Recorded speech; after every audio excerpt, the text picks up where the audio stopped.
Hello viewers. Welcome to my channel Love Forever 9. Everyone enjoy the story nicely. Let's get started. I would probably have left it alone and continued my life without her, but it was his mistake that did this.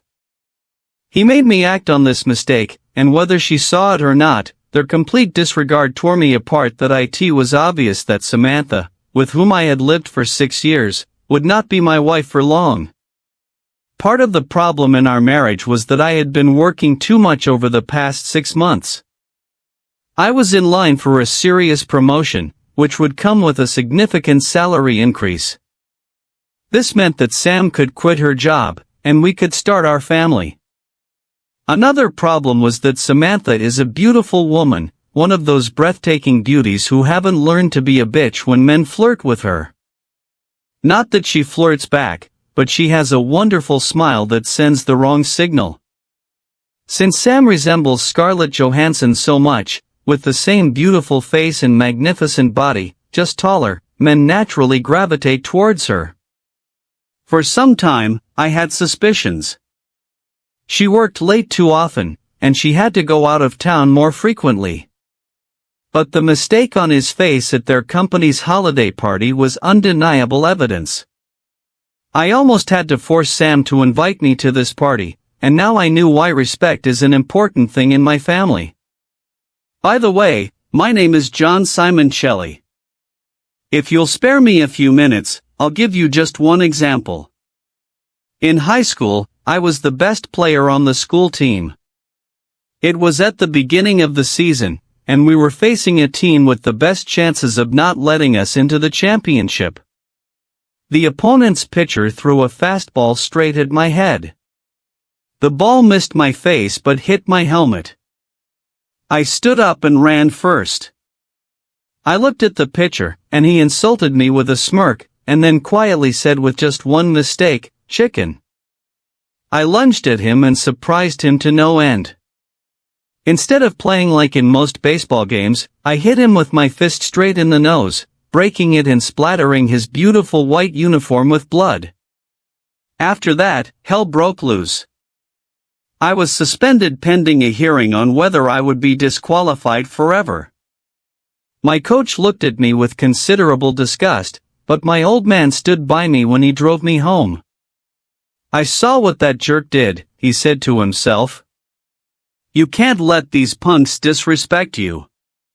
Everything will be fine once they find out they have your balls." However, the disapproval of the coach bothered me. He had been my coach for the last 3 years, and I wanted him to respect me. When I showed up at his office the next day, he gave me a lecture that I would never forget, to this day. "What's it to you what some punk says to you? You know where I grew up. At the corner of State and 75th, where some thug was always trying to push my buttons. I got lucky. Neither my mom nor dad would stand for any fights. It helped me stay on track to college and out of the slums. Now I live where I want. I'm doing what I love, and those dumb thugs are either dead, in jail, or shooting up in some room. So, here's the deal. If you play for me again, there will be no more fights, no matter what." In the end, I was disqualified for 3 games. Someone was looking out for me because Ron Muller, the opponent's catcher, showed up at the hearing. It seemed he was disgusted by how his coach was trying to win. Their coach ordered the pitcher to throw this ball with the intention of permanently disqualifying me. Ron didn't want to win the title that way and saved my butt. Eventually, Ron became the catcher on my college team and, ultimately, the best man at my wedding to Sam. Let's get back to the present. I could have handled this if Samantha had shown a little respect and simply said, "It's over, and I'm leaving." I'd been dumped before. True, not since college, and not by a woman who stood in front of 100 of our friends and relatives and swore to love me forever. But I could have handled it. Trust me. Ever since Sam chose her path, obviously by screwing her colleague Jacob Harris and then coming home to spare me a few seconds. I felt like one of those cartoon characters. My coach whispers in my left ear, "Take the high road and walk away," while my dad shouts in my right ear, "Crush them both, son." It didn't take me long or any secret spy tricks to get the solid evidence I needed. On Monday morning after the party at her company, I quit my job, hired a divorce attorney, and enlisted a private detective. On the first night of that same week, when Sam called me saying she was working late, I called a former police detective, and he followed them to that jerk's townhouse. There are no photos of them actually having sex, but I'm sure they didn't spend 2 hours at his townhouse analyzing spreadsheets. Everything was ready for Sam's next visit to his home. On Friday evening, she called me to say that she and a couple of women from the office were going to have drinks and dinner. "Don't wait up, John. It's been ages since I had a girls' night out." An hour after her call, I drove to the address given to me by the detective and saw Sam's car parked in the driveway. I knocked on the door and was surprised when he opened it, wearing a robe with the same smirk. "Don't sweat it, John. I have a black belt in karate. I'm not here to cause trouble, Jacob. But she's yours now, and the last thing I need is that deceitful, cheating bitch as a wife. Tell Sam to come to the door so I can deliver these papers." I showed him an envelope of thick paper. "Sam, come down the stairs. There's no need to hide." Sam descended the stairs in a robe, just like the jerk.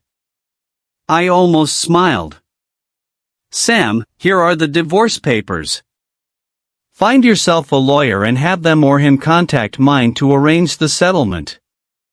Don't come home tonight or at any other time before tomorrow evening. By then, I'll have packed my things from our apartment, and you can return." Sam took the envelope as if it were radioactive. "John, my parents, and my brother's family were supposed to come for a late breakfast tomorrow. What should I tell them if I'm not there?" "No problem, Sam. Just before you came here, I emailed your brother and gave him this address. I told him that you and Jacob will be hosting your family here, not at our apartment. I assume he'll get the message in time. If not, I'll inform them of the change of venue when they come tomorrow. Goodbye." I looked at Sam. She started to tremble and cry, but then I saw it on her left hand, and I almost lost my composure. "Sam, you didn't even have the decency to take off my grandmother's wedding ring when you slept with that bastard. Give it to me now. The ring you gave me is in the envelope with the divorce papers." Sam finally broke down but still took the ring off her finger. I left without saying another word. That I wasn't entirely surprised when there was a knock on the door at 11 a.m. on Saturday. Perhaps her brother hadn't received my email after all. This is going to be awkward, I thought, peeking out the window and seeing Sam's family on the porch. I had no idea how awkward until I opened the door. "John, we're sorry. I received your email and talked to Sam. Can we come in and talk?" Over the next hour, her brother, mother, and father did everything they could to convince me that I should let Sam come home and abandon the divorce. It seems Sam had gone to her brother's home after I left her and Jacob. She confessed everything and asked for their help. Sam knew I loved her parents, especially since my own parents moved to the Sunshine State after my father retired. They talked about counseling, forgiveness, regrets, and so on. That I spent the next hour trying to convince them that it wouldn't happen. Nobody was happy, and there were no smiles as they left. That it took all my willpower not to hug my mother-in-law when she stepped onto the porch. She was crying, and I wanted to tell her everything would be okay, but it wasn't, so I refrained from embracing her. Over the next few months, we danced around each other as usual until the divorce became final. She wanted to talk, I didn't. Her lawyers sought advice, mine said it would be a waste of time and money. The marriage was irretrievably broken due to my wife's infidelity. A week before the divorce, Ron invited me over for dinner. He knew more unpleasant details about why Sam and I split than I did because his wife, Jelly, still occasionally communicated with Samantha. I sat in his kitchen watching Jelly prepare dinner. Jelly, as we all called her, was 7 months pregnant and positively glowing. Ron saw me looking at her belly and understood what was on my mind. "John, let's step out onto the porch and chat." "Meet you there, I'm out of beer." I headed to the fridge and, on the way, hugged Jelly around the waist. "He adores you, Jelly. Never let him down." "Why should I bother, John? I love this man and soon we'll have a little boy." "I'm not crazy." That's what I would have said about Samantha a year ago. Look at us now, 6 days after the divorce. Sam got herself a foolish John. I'm nowhere near as stupid. Ron won't try to talk me out of this, will he? Go there and hear what he has to say. I'll tell you what I tell Sam every time she calls. I'll support both of you in any way I can, except for expressing my opinion to either of you about what you should do. I kissed Jelly on the cheek and stepped outside. I handed Ron one of the beer cans and waited. "John, Sam wants to meet with you and talk before the divorce is finalized. She called me and asked me to invite you." That's not surprising. I've thought about it a bit because she's asked before. Why should I give her the satisfaction of her remorse? All it'll do is soothe her, and I'm not going to give her that. I wouldn't either, John. But let me ask you. Do you have any unresolved questions she can answer for you? If so, lay it on her. Get your questions answered first, then do whatever you want. Leave, stay, listen to whatever. What he said made sense. So you didn't call me here to give her another chance? No, John. I only want the best for you. If that means divorce, then I'm with you. I met Sam the evening before our court hearing at a small cafe. We asked for a table in a quiet corner. Thank you for meeting with me, John, Sam said, looking like she was about to burst into tears. It took all my willpower not to think about her little hands that I didn't give her a chance to start the discussion. Sam, I know you have something to say to me, but first, I have a couple of questions. The waiter chose that moment to take our drink orders and start talking about the chef's signature dishes. I interrupted him as politely as I could, ordered a bottle of wine and a chef's salad for two, and asked the waiter to please leave us alone as much as possible. He understood. Sam, my first question is, why? I thought we had something special. We were special, John, but the reasons for my actions, it's all old cliches. We were together and exclusive for 7 years. I was tempted by a cute guy at work who complimented me at every opportunity. You spent more and more time thinking about work or being on it. That's unfair, Sam. You know I spent hours just to get that promotion. You wanted to be a stay-at-home mom, and I tried to make that possible. I know that, John. I knew it back then too. But at that time, I was a selfish bitch and wanted it all. Right now, I can't believe how badly I messed up. We had less than a year left before our kids were born. I even had names picked out. Tears streamed from her eyes, and I still resisted, not holding her hands. Okay. I promised myself I wouldn't ask, but I need to know. Was he so much better in bed than me? Sam surprised me. She started laughing through her tears. No. He wasn't even close to being good in bed. I never had to fake it with you. Sam didn't notice as the waiter approached her from behind when she said this, and when he served the wine, he seized the moment to look at my knees and grinned as he walked away. Sam blushed beet red, and we laughed together for the first time in 6 months that we finished our salads and wine. Sam spent time trying to get me to accept her apologies, but I wouldn't give in.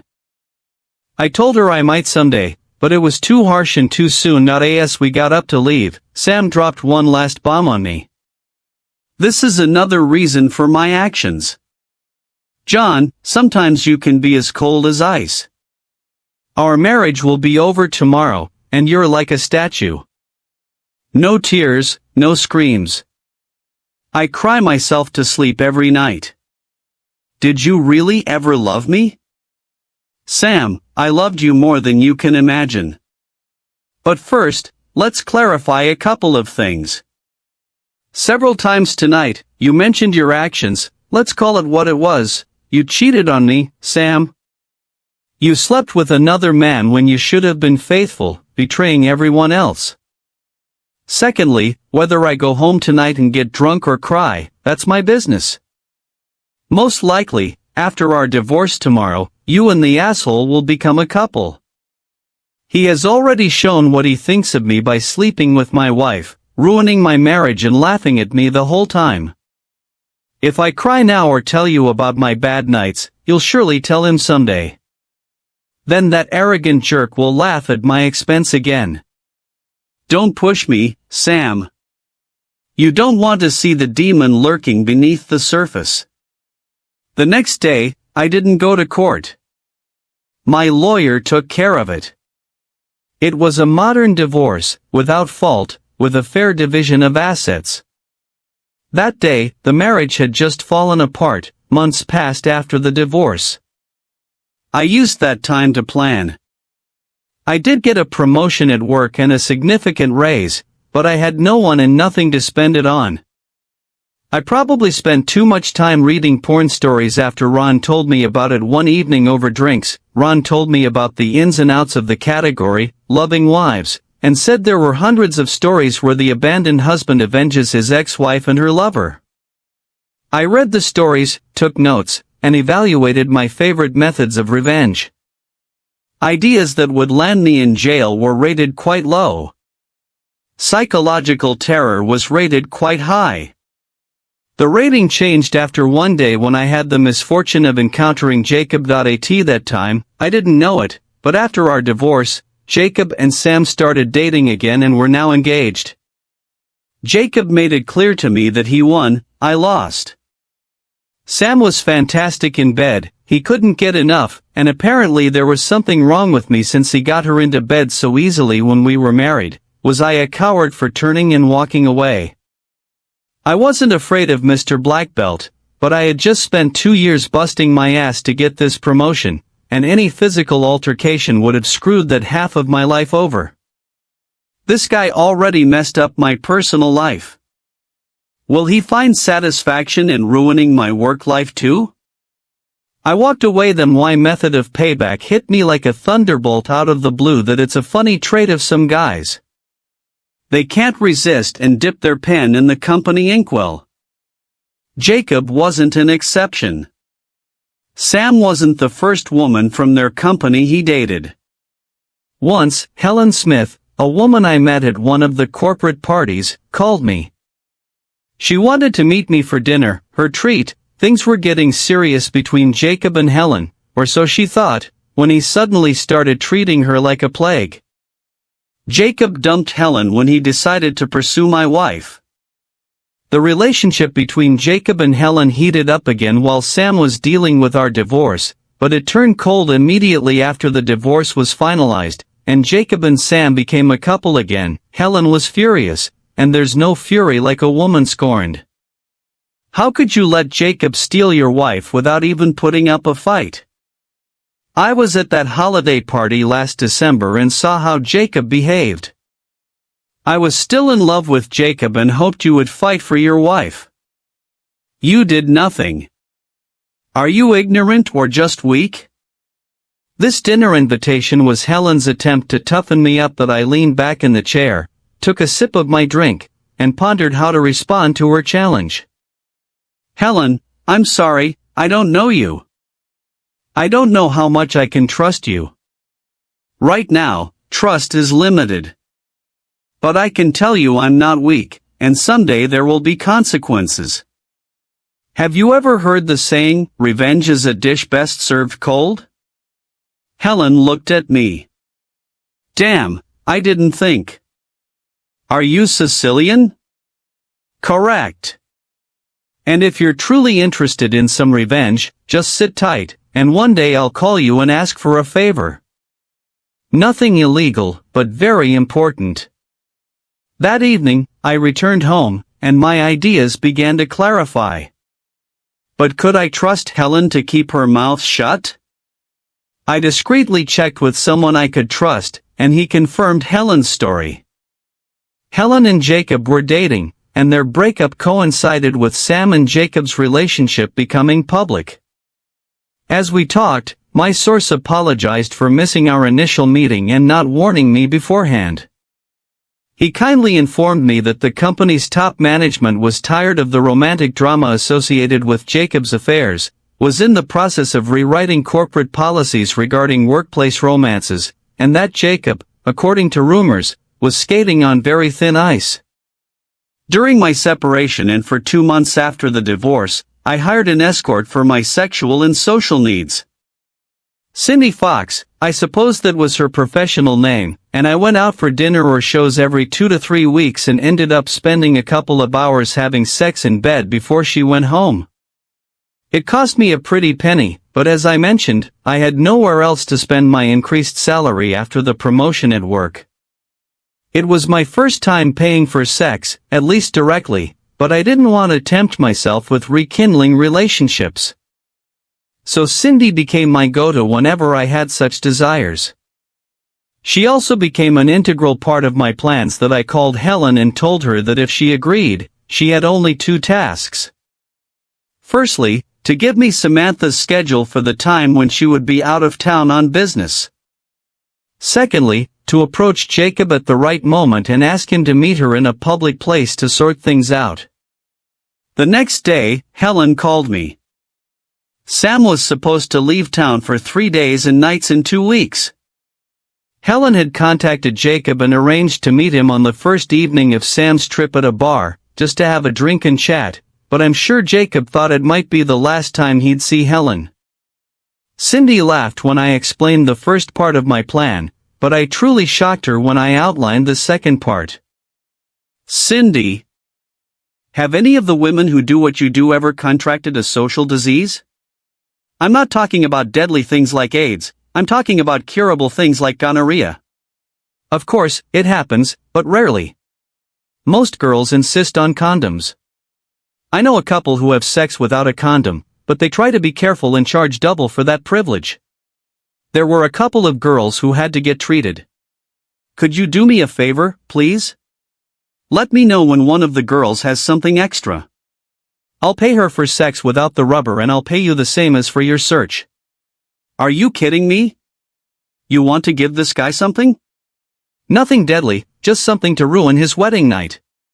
Everything was set for part 1. Cindy told me the details later that evening. She was sitting in the bar, sipping her cocktail, when Jacob walked in and sat down next to her. They exchanged smiles, and Jacob ordered a scotch.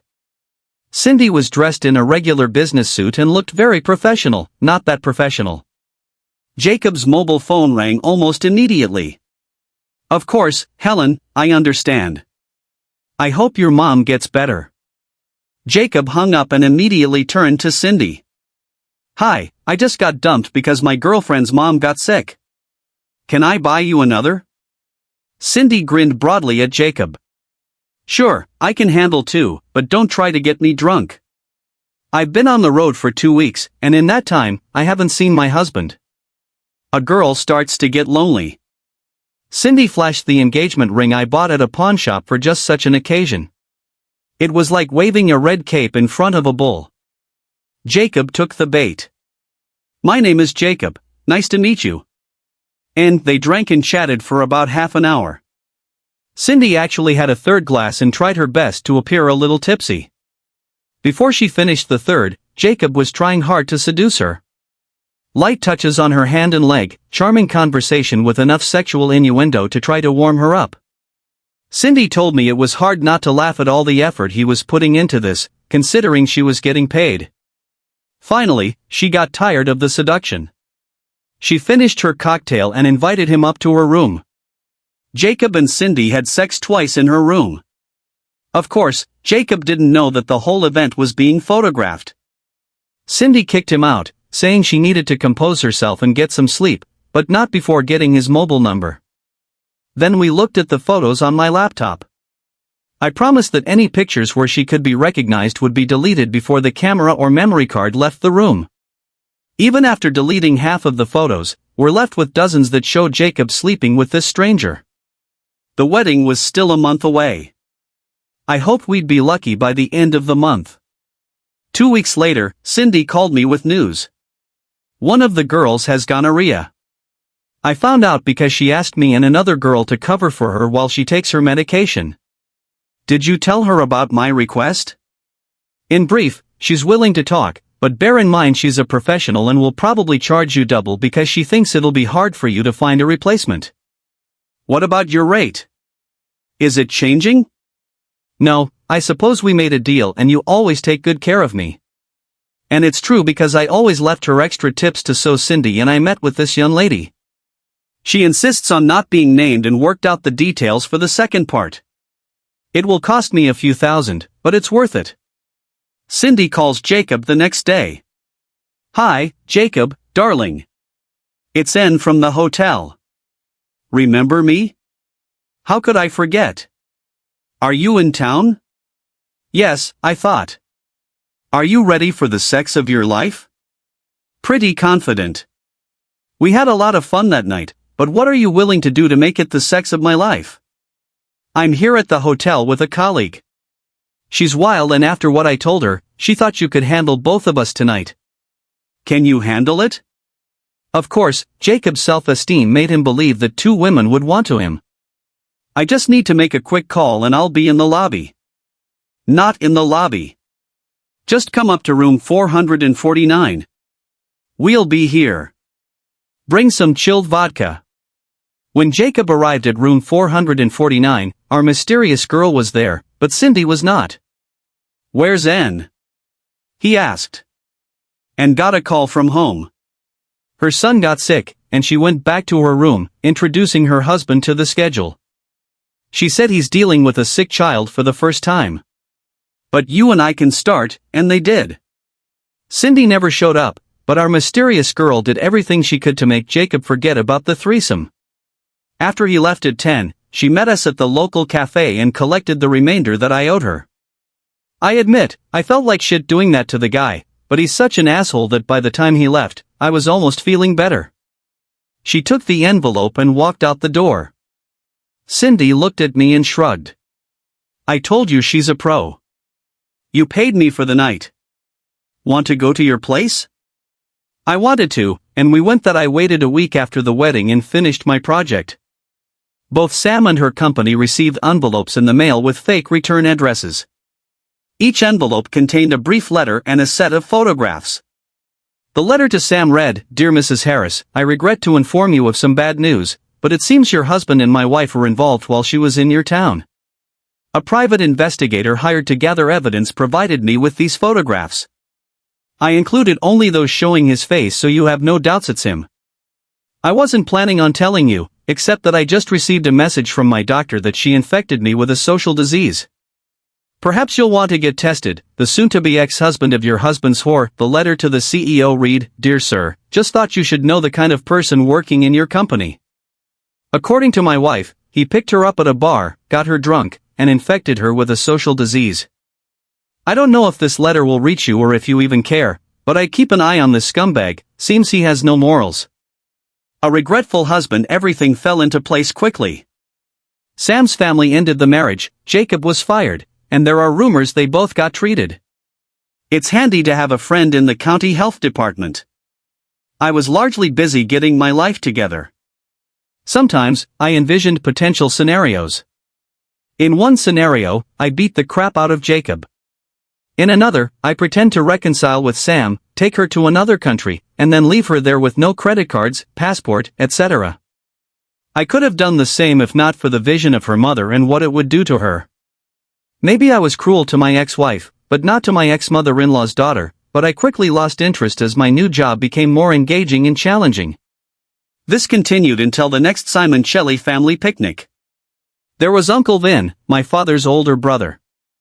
Uncle Vin is connected, if you catch my drift. He beckoned me over, and we had a quiet chat. Johnny, tell me about your divorce, what happened? I liked that girl, he said. That I recounted to Uncle Vin the Reader's Digest version of our breakup. What did you do about it? He inquired, then I explained what I did to get revenge. That's terrible, but not exactly scorched earth. No, Uncle Vin. I did everything to leave it behind. Chose the high road, I explained to him why. That's good, and those are valid reasons.